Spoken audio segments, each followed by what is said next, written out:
Hello and welcome to training videos at firehouse.com. I'm Jeffrey Pendelski, and today we're going to talk about rapid egress, the emergency rope slide. One may ask, why do we have to be concerned with this technique? Well, on today's fire ground, conditions can and will change very rapidly. Sometimes these conditions can change so rapidly it leaves our members in precarious situations where they are cut off from their primary means of egress.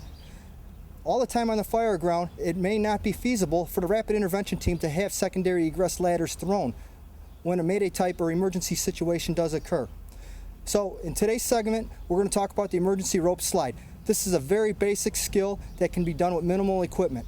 Every firefighter should be prepared to make an emergency descent from an upper floor if they have buildings in their still district that are greater than 2 stories. It's highly recommended that every firefighter on the fire ground carry some sort of personal escape safety rope. This rope should be at least 40 feet long and should have the capability of being anchored quickly to allow them to egress in a quick manner. Whenever conducting the emergency rope slide in training, it is very important that we take all safety precautions. Training is the one time that we have absolute total control of the environment we're in. There's no excuses for injuries to happen in training. So when we do this evolution today, we're going to be utilizing a Class 1 harness as a safety with a belay on our person that is demonstrating the techniques. It is strongly recommended that all departments that go back and try this technique follow the same example and put all safety parameters in place before practicing.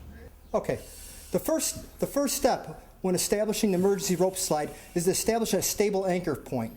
Now, there are several different techniques out there for establishing anchors, but the one we chose today is going to be to blow a hole through this wall and wrap the door frame itself. The frame of the door is a very strong place that we could go ahead and establish an anchor from.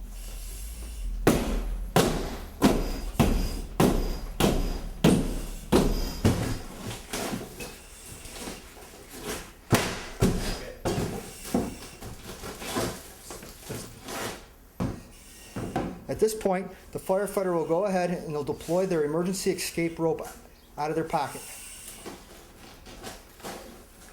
One wrap around the door frame itself will establish our anchor.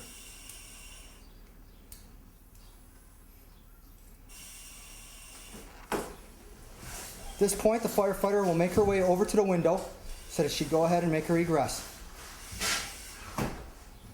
Okay, again, it is very important to remember for this training evolution, we do have a safety belay attached to our firefighter along with a Class 1 rated harness. The firefighter just reached out the window and is finding a plumb point to avoid pinching their hand between the windowsill and the building itself when their weight is loaded onto the line. The firefighter positions herself in the window in a window hang position, which can be utilized even if a rope is not available. At this point, her left foot is controlling her descent out of the window. The controller's descent down the side of the building will be determined by hand positioning. The wider apart the hands are positioned, the quicker the firefighter will descend. To stop, the firefighter simply just has to put her hands in front of their body.